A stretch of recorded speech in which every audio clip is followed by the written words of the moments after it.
Vamos orar ao Senhor. Pai, nós vamos abrir Tua palavra, Senhor, ela já está aberta aqui sobre os nossos olhos, e nós precisamos que Tu nos dê a graça do entendimento, que Teu Espírito nos mova a entender e a nos deleitar no Senhor. Pedimos a Tua boa mão, Senhor, a cada coração aqui que ouve a Tua palavra. Conforta, consola, restaura, fortifica, anima, Senhor, e aviva, Senhor. Assim te oramos em nome de Jesus. Irmãos, quem já passou pela experiência da despedida e sentiu aquele vazio no coração e a sensação de, e agora, como será? Quando passei no vestibular, fui para uma universidade fora da minha cidade. Meus pais foram me levar e conhecer o local. Fiquei as primeiras semanas na família de um colega de meu pai de profissão, pois não conhecia a cidade e nem as pensões e as repúblicas dos estudantes que existiam naquela localidade. Quando eles foram embora, a despedida, por mais que eu aparentasse que estava bem, o temor apoderou-se do meu coração. Senti um vazio e a sensação era, e agora, como será? Agora vamos ler o texto aqui, irmãos. João, capítulo 14, verso do 1 até o verso 15. Eu vou ler aqui na versão NAA, nova versão Almeida atualizada. Que o coração de vocês não fique angustiados, não se turbe o vosso coração. Vocês creem em Deus, creiam também em mim. Na casa de meu pai há muitas moradas, se não fosse assim, eu já lhe teria dito, pois vou preparar um lugar para vocês. E quando eu for e preparar um lugar, voltarei e os receberei para mim mesmo, para que onde eu estou, vocês estejam também. E vocês conhecem o caminho para onde eu vou. Então, Tomé disse a Jesus, não sabemos para onde o Senhor vai. Como podemos saber o caminho? Jesus respondeu, eu sou o caminho, a verdade e a vida. Ninguém vem ao Pai senão por mim. Se vocês me conheceram, conhecerão também o meu Pai. E desde agora vocês o conhecem, e têm visto. Filipe disse a Jesus, Senhor, mostre-nos o Pai, e isso nos basta. Jesus respondeu, há tanto tempo eu estou com vocês, Filipe, e você ainda não me conhece? Quem vê a mim, vê o Pai. Como é que você diz, mostra-nos o Pai? Você não crê que eu estou no Pai e que o Pai está em mim? As palavras que eu digo a vocês, não as digo por mim mesmo, mas o Pai que permanece em mim faz as suas obras. Creiam que eu estou no Pai e o Pai está em mim. Creiam ao menos por causa das mesmas obras. Em verdade, eu lhes digo, que aquele que crê em mim fará também as obras que eu faço, e outras maiores fará, porque eu vou para junto do Pai. E tudo que vocês pedirem em meu nome, isso farei, a fim de que o Pai seja glorificado no Filho. Se me pedirem alguma coisa em meu nome, eu os farei. Irmãos, os capítulos 13 a 20 do Evangelho de João consistem no discurso de despedida de Jesus. Jesus sabia de onde viera e para onde ia, mas seus frágeis discípulos e humanos discípulos não tinham a ideia do que estava acontecendo.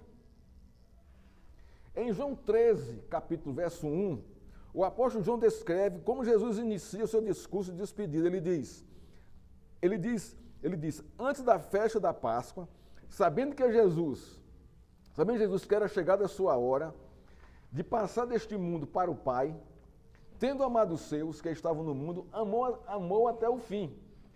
Esta seria a última ceia de Jesus com seus discípulos. No início do capítulo 14, nos revela como o coração dos discípulos estão inseguros e cheios de temor.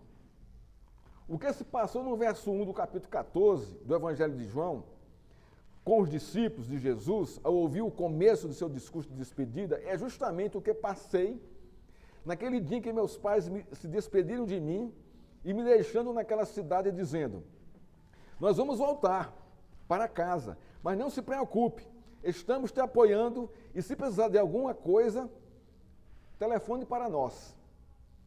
No contexto de Jesus, de Jesus, não havia telefone nem e-mail, nem WhatsApp, nem conferência online pelo Google, para que seus discípulos pudessem se sentir mais seguros. No entanto, Jesus diz a ele: não fiquem com o coração atemorizado com a minha partida. Creio em Deus, creiam também em mim. Salvo as proporções do contexto, as palavras de meus pais para mim foram exatamente as mesmas que Jesus disse aos seus discípulos: creia, te amamos, te apoiamos, creia em nosso amor, no meu e do meu Pai. A intenção de Jesus era trazer paz ao coração dos seus discípulos, assim como a intenção de meus pais. Esse é o contexto, irmãos, do comecinho do capítulo 14. Eu não sei se você já passou por essa experiência de alguém que você ama muito partir e ir embora. A sensação de insegurança é muito grande, irmãos. E estavam aqui os discípulos. Jesus se despedia deles. E nesse ponto eles estavam entendendo essa despedida. Mas eles não sabiam a dimensão do que estava acontecendo na realidade. Então, há pavor no coração deles. Há temor, há insegurança. E é necessário que Jesus console, conforte, fortifique e ampare os seus discípulos. E é isso que nós vamos ver aqui no comecinho do capítulo 14. Perguntamos ao texto: quais os argumentos que Jesus diz a seus discípulos para consolar o coração deles? Quais são aqui os argumentos de Cristo? Os argumentos de Cristo estão baseados logo no verso 1, com dois imperativos: creiam em Deus, creiam também em mim. Então, todo o argumento de Cristo está baseado nesse chamamento: creiam em Deus, creiam em mim. Então, tudo que se segue agora é Deus, Jesus, revelando como eles deveriam crer e em que eles deveriam crer. Isso aqui que é interessante. Então, nós temos aqui pelo menos 4 argumentos de Cristo, nesses versos de 1 a 15. O primeiro argumento é o seguinte: Jesus diz: creio em Deus, creio em mim. É o argumento básico do nosso texto. Depois ele diz: creio em mim, voltarei para buscar vocês. Versos 2 e 3. Depois ele diz: eu sou o caminho. Versos 5 e 6. E por fim ele diz: quem me ver, vê ao Pai. Então vamos tratar, irmão, desses argumentos de Cristo para trazer graça, alegria, consolo e conforto ao coração dos seus discípulos. O primeiro argumento: para consolar o coração de seus discípulos, Jesus disse: creio em Deus, creio em mim. Olha que coisa linda isso aqui. Os discípulos haviam deixado tudo: família, amigos, conforto, o judaísmo e o trabalho, se dedicando durante 3 intensos anos ao chamado de Cristo. E agora, quando parece que o cristianismo está fortalecido e se estabelecendo em Jerusalém, Jesus fala que vai morrer e deixá-los por um tempo e depois voltar para buscá-los. Olha o impacto dessa notícia. Para essas cabecinhas ainda é como a nossa, sem o entendimento profundo das realidades espirituais, sem o entendimento profundo da soberania de Deus no contexto da história humana, ou nos seus propósitos para a redenção do seu povo. Irmãos, é uma notícia que abala.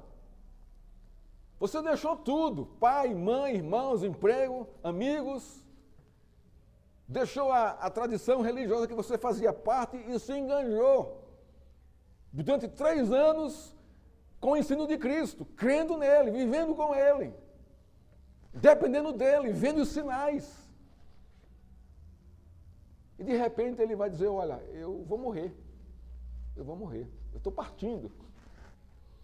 Jesus sabia dos temores de seus discípulos e da fragilidade da fé deles, para entender e compreender o projeto messiânico de Deus nele.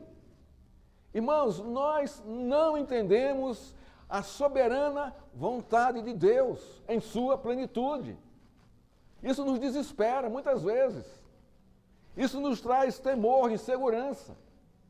Porque a nossa capacidade é muito pequena para entender isso. Não cabe na nossa cachola. A graça soberana de Deus e os seus propósitos. Nós temos que nos submeter, simplesmente crer. Por isso que ele diz, creiam em Deus, creiam em mim. Creiam. O impacto entre a verdade da pregação de Cristo e a realidade absoluta do cumprimento do que ele prega provoca aflição e grande perturbação em seus discípulos, inclusive em mim e em você. Em mim e em você, porque nós não controlamos isso. E nós gostamos de controlar as coisas, de ter controle dos fatos da realidade. Nós gostamos de ter controle da nossa vida espiritual, quando na verdade nós não temos. Nós não temos. Nós baseamos a nossa vida espiritual na revelação de Cristo pela sua palavra. Mas controle sobre isso nós não temos. Você sabe o dia que você vai morrer? Não sabe. Você sabe o dia que você vai prestar conta para Deus? Não sabe. Porque você não tem controle disso. Você sabe se você vai se enfermar ou não amanhã? Não sabe. Você sabe se o seu salário vai dar por mês? Não sabe. Porque isso quem controla é a soberania de Deus na nossa vida. Mas nós achamos que nós temos o poder de controlar essas coisas. Não temos, irmãos. Não temos. Não temos. Você pode olhar para a sua riqueza e dizer, estou farto, vou construir outras coisas, vou comprar outros imóveis, eu vou dinamizar a minha renda, os meus recursos, eu vou multiplicar isso. Aí Jesus diz assim, insensato, pediremos conta da tua alma, de quem será? Para quem será a tua alma? Porque a gente não tem esse controle. E nem os discípulos tinham esse controle na época, no contexto. É por isso que Jesus diz a seus discípulos, creiam em Deus, creiam também em mim. Irmãos, há momentos na nossa vida onde tudo escurece. Nós nem para andar tateando nós temos força. É nesses momentos que nós temos que crer contra a nossa esperança. De que contra essa realidade. Você tem que crer, acabou-se, mais nada, e esperar que Deus mude a realidade. Porque é assim que funciona o cristianismo. Quando se crê em algo, ou se tem a certeza de que se tem o apoio de alguém, grande parte dos temores são vencidos. E é isso que Cristo está colocando no coração dos seus discípulos. Creiam em Deus e em mim. Por quê? Porque grande parte dos temores, dos seus temores para o futuro, serão vencidos. Porque sou eu que controlo a história humana e a vida de vocês, inclusive a minha e a sua. É justamente isso que Jesus está fazendo com seus discípulos, em seu discurso de despedida. Jesus está exortando para que eles creiam em Deus e nele também. Primeiro ele diz, creio em Deus. O que Jesus quer dizer com isso? Na verdade, isso é uma ordem, não é um pedido ou um conselho ou uma opção para os seus discípulos. Isso o verbo está no imperativo, creio está no imperativo, é uma ordem. Jesus aviva a confiança dos discípulos no Deus soberano, que fez todas as coisas e as mantém em perfeita ordem. Ele aponta para o Deus que formou o homem, que fez aliança com os patriarcas, Moisés e Davi, prometendo o Messias. Jesus aponta para o soberano Deus que os elegeu, chamou e os vocacionou para serem seus mensageiros na face da terra. Deus elege, chama e vocaciona o seu povo para cumprir seus propósitos. Fez isto e continua fazendo em toda a história da humanidade. Jesus estava dizendo a seus discípulos, credes em Deus, olhem para a sua fidelidade revelada em sua aliança para com o seu povo. Na história da humanidade, Deus foi fiel em resgatar o seu povo do Egito, fiel na promessa da terra prometida, fiel em chamar e vocacionar os seus servos para cumprir os seus propósitos, fiel na entrega da sua lei, fiel no envio do seu Filho como Salvador do seu povo, fiel na ressurreição do seu Filho e na promessa da sua segunda vinda para buscar o seu povo, para viver eternamente com Ele, em justiça e glória. Creio nessa realidade, creio em Deus. Então, quando Jesus chama, exorta, para que eles creiam em Deus, irmãos, tem tudo isso traçado na história do povo de Israel, do povo de Deus. Creio em sua fidelidade. Ele não faltou com ninguém, hora nenhuma, do seu povo, da sua gente. Ele é fiel até hoje comigo e com você. Nos sustenta, nos ampara, mantém a nossa vida, consola o nosso coração, conforta o nosso coração, nos traz esperança, alegria, gozo, apesar de todas as circunstâncias que nós vivemos hoje nesse mundo. Ele continua fiel. Creia em Deus, creiam nele. Segundo Jesus diz, creiam também em mim. Olha que coisa linda aqui. A segunda ordem de Jesus tem um também. Isso significa, da mesma maneira que vocês creem em Deus, devem crer em mim. Jesus revela o significado deste também no verso 10 do capítulo 14. As palavras que digo a vocês, não as digo por mim mesmo, mas o Pai que permanece em mim faz as suas obras. O que é que ele quer dizer com isso? Eu e o Pai somos um. Se você crê em Deus, logicamente, vocês vão crer em mim, não tem como.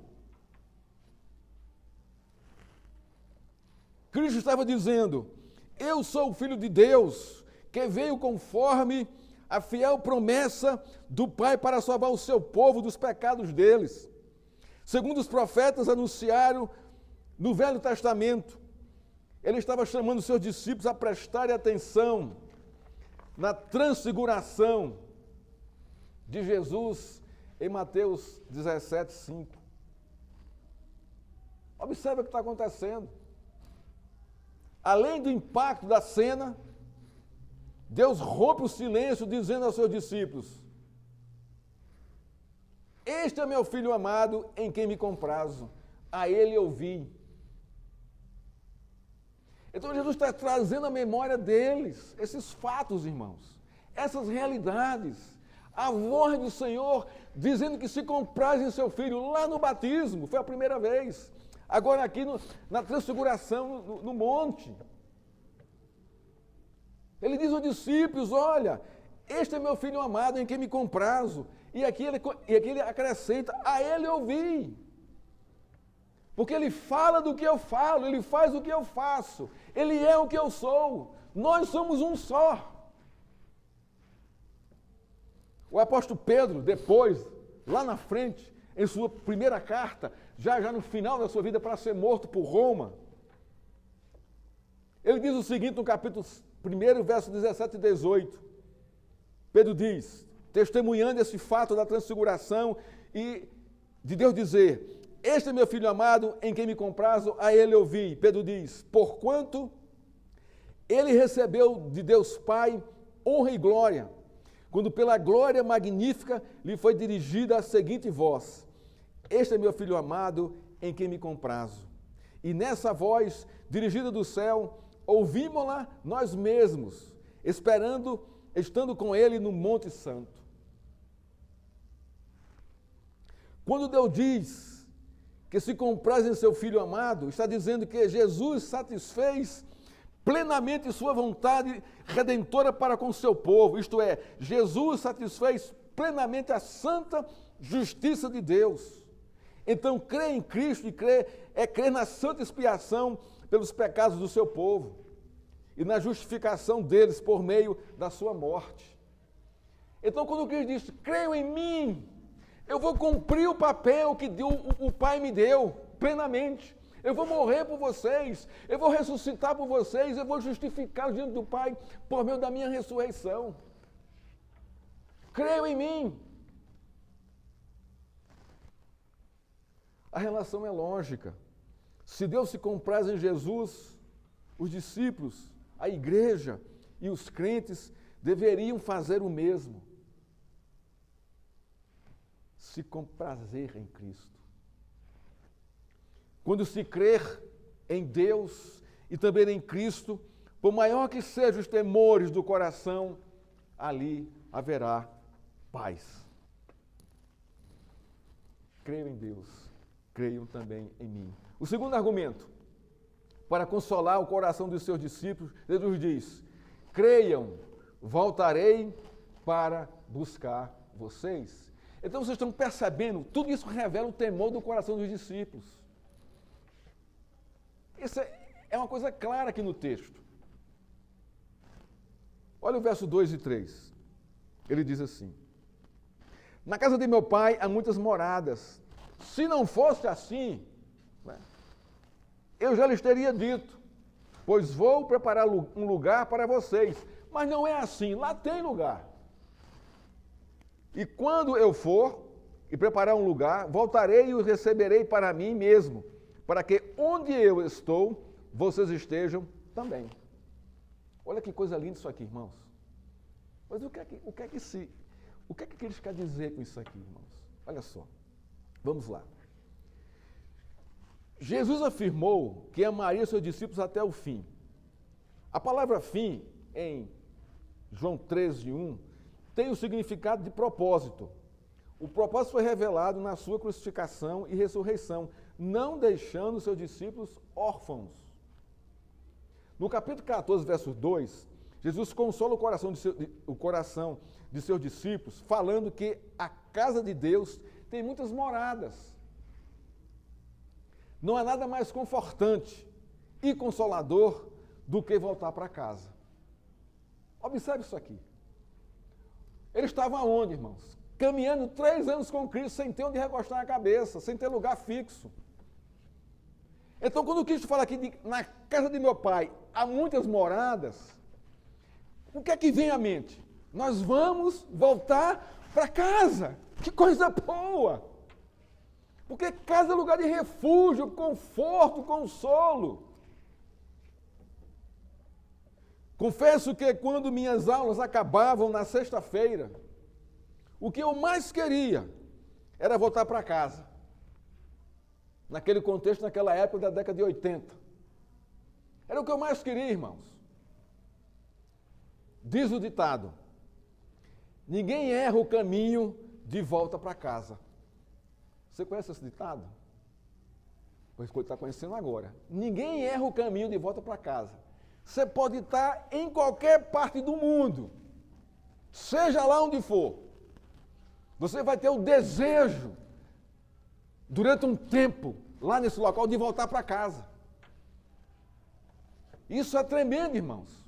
E é justamente isso que Cristo está dizendo aqui aos seus discípulos. Vocês não errarão o caminho de voltar para a casa do Pai. Não vão errar.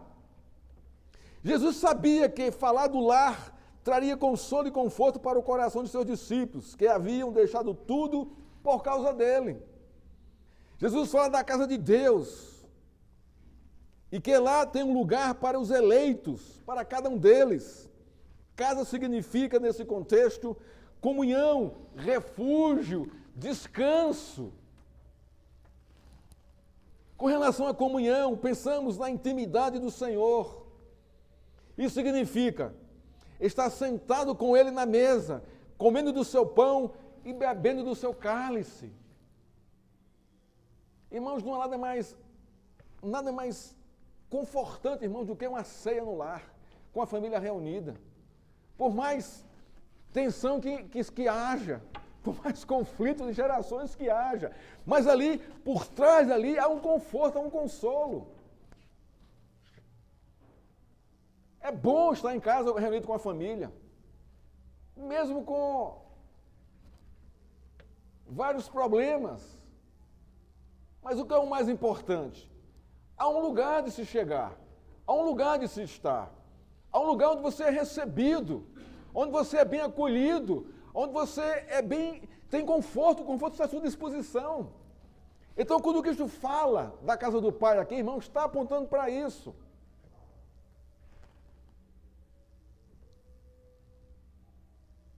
Essa comunhão significa estar na presença de Deus.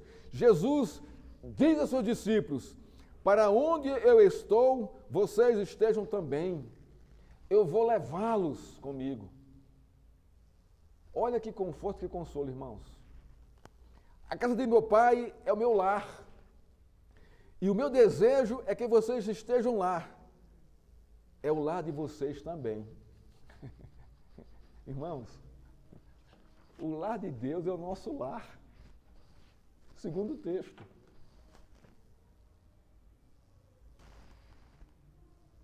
Para afundar ainda mais a fé dos seus discípulos e consolar o coração deles, Jesus diz: voltarei e os receberei para mim mesmo, na casa de meu Pai. Eu quem vou recebê-los, eu vou voltar para recebê-los, eu vou levá-los e recebê-los. Observe, irmãos, a revelação do poder na ressurreição de Cristo e de seus discípulos, quando ele diz: voltarei e os receberei para mim. Ele fala aqui da ressurreição, da vida eterna. Isso conforta o coração de quem está atemorizado e perdido. Temos um Deus, irmãos, que cuida de nós, que zela por nós, que está nos levando para a sua casa, que se revela como Deus, Salvador, soberano Senhor. Primeiro Cristo diz: voltarei, isto é, a morte não vai me deter e nem deter vocês. Eu ressuscitarei e vocês também ressuscitarão. Lembre-se do que eu disse a Marta, lá no capítulo 11, versos 25 e 26. Eu sou a ressurreição e a vida. Quem crê em mim, ainda que morra, viverá. E todo o que vive e crê em mim não morrerá eternamente. Você crê nisto? Crê em Deus, crê também em mim. Olha aqui o contexto. Jesus fundamenta ainda mais o consolo no coração dos seus discípulos, dizendo em João 14, 18: não deixarei que vocês fiquem órfãos. Voltarei para junto de vocês. Irmãos, por maior que seja o nosso sofrimento, as nossas lutas, nós não estamos órfãos. Temos um Pai amoroso, temos um Pai consolador, que zela por nós, que habita em nós pelo seu Espírito Santo. Mas você pode perguntar: mas por que eu sofro tanto, pastor? Por que eu sofro tanto, pastor? Aí eu vou lhe dizer: observe os propósitos de Deus na sua vida. Observe isso. Faça uma análise diante dele. Às vezes o nosso sofrimento é um chamado de Deus, é um alerta. Ele está mostrando algumas coisas que precisam ser mudadas, precisam ser reconfiguradas, precisam ser deletadas de nossa vida. É muito simples, irmão, isso. Até o sofrimento tem propósito de Deus em nossa vida. Isso é amor, isso é cuidado. Isso é cuidado. Mas muitas vezes nós não nos dobramos diante disso. Nós não aceitamos isso. Não aceitamos isso. Deus tratar a nossa vida por meio da dor. Ele nos trata, irmãos, como lhe apraz. Deus ama e disciplina a seus filhos. A sua disciplina é disciplina em amor, para crescimento, para maturidade, para relacionamento mais íntimo com Ele.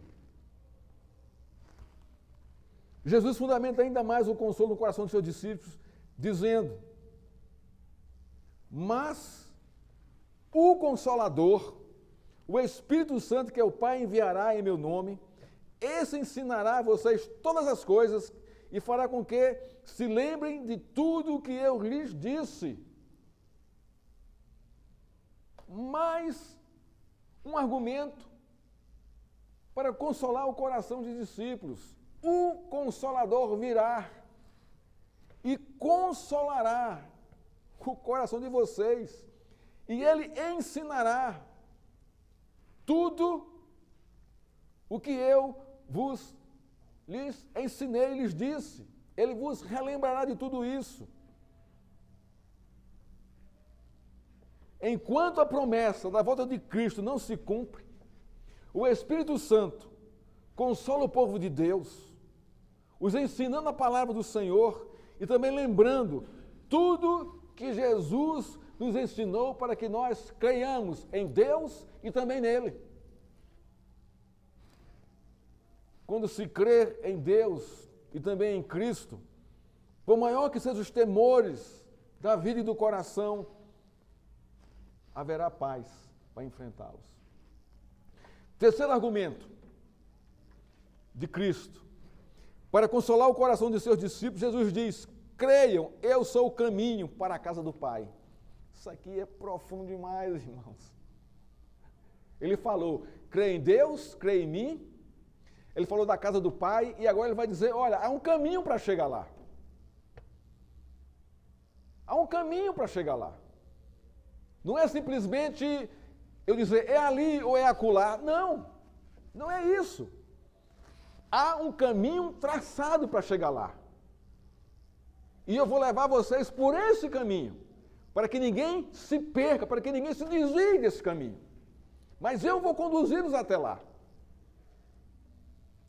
Nesse momento, entra em cena dois discípulos de Jesus. E o questionamento deles revelam a aflição do coração deles. Primeiro é Tomé. Ele diz, Senhor, não sabemos para onde o Senhor vai. Como saber o caminho? Olha aqui os versos 5 e 6. Então Tomé disse a Jesus, não sabemos para onde o Senhor vai. Como podemos saber o caminho? Qual era o desejo de Tomé aqui? Era ir para onde Cristo estava indo, para a casa do Pai. Eu quero ir também, eu quero ir com o Senhor. Mas se o Senhor está indo primeiro, como é que eu vou saber qual é o caminho que chega lá? Olha o que ele quer. O desejo é de Tomé aqui. Jesus respondeu. Olha que coisa linda isso aqui, irmãos. Ele não disse, falta de fé, você não está crendo, você está muito fraco na fé, você não é espiritual. Não tem nada disso aqui, irmãos. Aqui é a nossa fraqueza humana. Aqui somos nós, a nossa fragilidade de fé, de confiança em Deus, a nossa pouca espiritualidade, a nossa pouca maturidade, a nossa infantilidade diante de Deus. Está Tomé aqui e Filipe, os dois aqui, atônitos, perdidos, diante do Deus de toda a glória. Não é de qualquer um que eles estão perdidos aqui, e confusos, mas é diante do próprio Deus. Irmãos, isso nos dá a esperança de sentirmos a mesma coisa que eles sentem, de vivermos o mesmo desespero deles. Diante de Deus, sem temor, sem medo, sem vergonha, sem camuflar, sem enganar o Senhor, dizendo, não, eu sou espiritual, eu sou forte, minha fé é forte. Não é coisa nenhuma.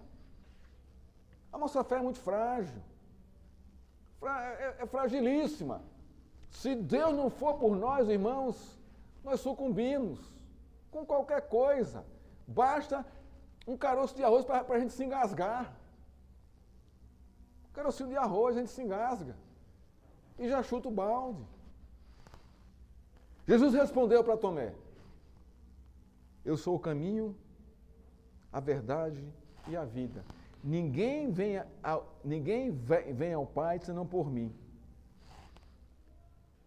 O que é que Jesus está dizendo aqui? Eu sou o caminho para a casa do meu Pai. Eu sou esse caminho. A palavra caminho é outra palavra central no texto. A primeira foi casa. Agora Jesus fala de caminho. Tomé na sua aflição, desejando chegar à casa de Deus para ter conforto, segurança, faz a pergunta mais central do Evangelho de Cristo. Jesus, qual o caminho para chegarmos à casa do Pai? Essa é a pergunta dele, porque ele deseja isso, ele quer isso.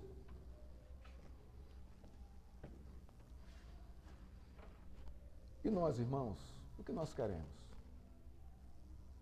com a nossa vida? O que nós queremos com a nossa vida, irmãos? Aonde queremos ir? Aonde queremos chegar? Que caminho nós estamos caminhando, irmãos? O que traçamos ou o que foi traçado por Deus? O desejo dos discípulos de conforto, consolo e segurança está revelado no desejo de chegar à casa do Pai. Também deve ser o seu, também deve ser o meu. A casa do Pai significa a presença de Deus. Jesus estava indo para casa e ele mesmo era o caminho para chegar à presença de Deus, na casa de Deus. Mas Tomé, em sua aflição, não consegue discernir o caminho de Jesus. Ele não tem vergonha de perguntar: Jesus, qual é o caminho para a casa do Pai?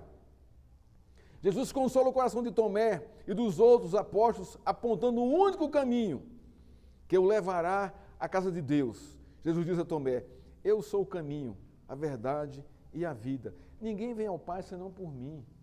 Ninguém vem à casa do Pai senão por mim. Jesus disse a Tomé: Tomé, crê em Deus, crê em mim. Eu sou o caminho que leva para a casa de Deus. Que coisa linda, irmãos. Coisa tremenda aqui. Olha quanto consolo de Deus para os seus discípulos e também para mim, para você e para a sua igreja. E para todo aquele que crer nele e crer em Deus. Quarto e último argumento, irmãos, para consolar o coração de seus discípulos, Jesus diz: creiam, quem me vê, vê o Pai. Presta atenção no que está acontecendo aqui. Crê em Deus, crê em Cristo, a casa, o caminho, e agora eles querem ver o Pai. Eu quero ver a Deus. Vamos lá, vamos entender isso aqui. Outra palavra-chave aqui é ver. Agora é a vez de Filipe pedir a Jesus para que ele mostre o Pai a eles. Mostra-nos o Pai. No pedido de Filipe está revelada a necessidade de ver o dono da casa em casa. Essa aqui é a questão. Porque a casa em si, irmãos, é apenas um monte de tijolo e pedra. Só isso. A casa ser o dono da casa não tem nenhum significado. Nenhum. O que conforta a casa é a presença do dono da casa em casa. No contexto aqui, também nosso contexto. Lembro-me quando criança que eu tinha medo da noite. Morria de medo da noite. Eu não dormia. O medo só passava quando meu pai chegava em casa. Naquele momento, meu coração era confortado por sua presença. Então, eu dormia tranquilo. Penso que o coração de Filipe estava desejando a presença de Deus para trazer conforto ao seu coraçãozinho impactado pela partida de Jesus. As noites escuras, sem vê-lo, traziam medo ao seu coração. Eu preciso ver. Era como se ele dissesse a Jesus: temos a promessa de ir para a casa do Pai, o Senhor nos mostrou o caminho, mas Jesus, cadê o Pai? Nos mostra o Pai, para que o nosso coração possa dormir em paz, possa ser consolado por Ele, a sua presença.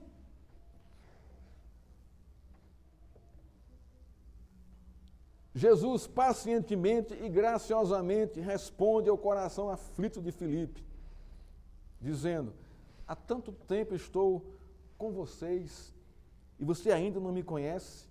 Quem vê a mim, vê o Pai. Irmãos, fechou toda a lógica do conforto aqui de Deus para os seus discípulos, para mim e para você. Felipe, crê em Deus, crê em mim. Eu estou no Pai e o Pai está em mim. Felipe, eu sou a encarnação viva do Pai. Eu vim revelar o Pai. Jesus estava dizendo: eu sou divino, eu sou Deus. Esta afirmação de Jesus tinha como objetivo revelar o cumprimento de todas as profecias messiânicas nele. Eu sou o cumprimento profético messiânico proclamado pelos profetas do Velho Testamento. Eu sou o Salvador, o resgatador, o redentor do povo de Deus. Sou eu quem vou levá-los para a casa do Pai. Sou eu quem mostra o caminho, sou eu quem mostra o Pai. Felipe, creia em Deus, creia também em mim. Isso trará profundo conforto, segurança e esperança ao coração de vocês. Jesus disse a Felipe, creia em Deus, creia em mim. Quem me ver, vê o Pai. Irmãos, concluindo a nossa pregação de hoje. Hoje eu entendo que meu pai representava para mim, diante do medo da noite, o dono da casa, o protetor do lar, o salvador do mal e o caminho da segurança. Eu não conhecia o Evangelho de Jesus Cristo, mas Deus estava se revelando por meio do meu pai, como o dono da casa, o protetor do lar, o salvador do mal e o caminho para a casa do Pai. Isso trouxe a mim, irmãos, tremendo conforto e consolo. Deus, irmãos, Deus, Ele nos conforta, nos consola. Ele se revela para nós, Ele se mostra a nós em Cristo. Ele fala que é uma casa, um lugar de conforto para mim e para você. Ele fala que Ele é o caminho que nos leva à casa do Pai. E Ele mostra a presença do Pai na casa do Pai, para trazer conforto ao nosso coração. Hoje, irmão, nós aprendemos aqui pelo menos 4 lições básicas para a nossa vida prática, do nosso cristianismo. A primeira, creia em Deus e creia em Cristo, consola o nosso coração, segundo as Escrituras. Creia em Deus, em Cristo, conforme as Escrituras, consola o nosso coração, porque tudo está ali revelado para o nosso conforto, para o nosso consolo, para o nosso entendimento. Segundo, crer que Jesus voltará para buscar a sua igreja, consola o nosso coração e nos levar, à casa do Pai. Ele vem buscar, vem nos buscar. Terceiro, crer que Jesus é o caminho para a casa do Pai, consola o nosso coração, que é Ele que nos guia, Ele que nos leva. E quarto, crer que Jesus é a revelação real do Pai, consola o nosso coração. Quem vê a mim, vê o Pai. Isso está revelado em Sua palavra. Então, irmãos, Cristo, de todas as formas aqui, Ele consolou o coração dos seus discípulos e consola o nosso coração no nosso dia a dia, diante das circunstâncias da nossa vida. Que Deus nos abençoe, que Deus nos fortaleça e que nós possamos, irmãos, crer na verdade das Escrituras. Só elas confortam o nosso coração e trazem gozo e alegria e segurança e refúgio em Deus. Vamos orar ao Senhor? Pai, obrigado pela Tua palavra, Senhor. Pelo modo, pela maneira que o Senhor trata a nossa vida e que se revela a nós. Amparando a nossa fragilidade, Senhor, e nos fortalecendo no Senhor. Amparando, Senhor, os nossos temores, consolando, Senhor, os nossos medos, fortalecendo as nossas fraquezas e nos animando, Senhor, a continuar crendo, vivendo e caminhando com o Senhor. Obrigado por quem Tu és, Pai. Obrigado porque nós não estamos órfãos. Obrigado pelo Consolador. Obrigado, Senhor, pela Tua manutenção em nossa vida, Senhor, por meio do Teu Espírito Santo. Assim Te oramos, em nome de Cristo. Amém. Que a graça do nosso Senhor Jesus Cristo, que o amor do Pai e que as doces consolações do Espírito Santo esteja com essa igreja, consolando, confortando, avivando, alegrando, motivando, até a volta de Cristo. Vem, Senhor, vem buscar a Tua igreja. Amém. Amém, irmãos.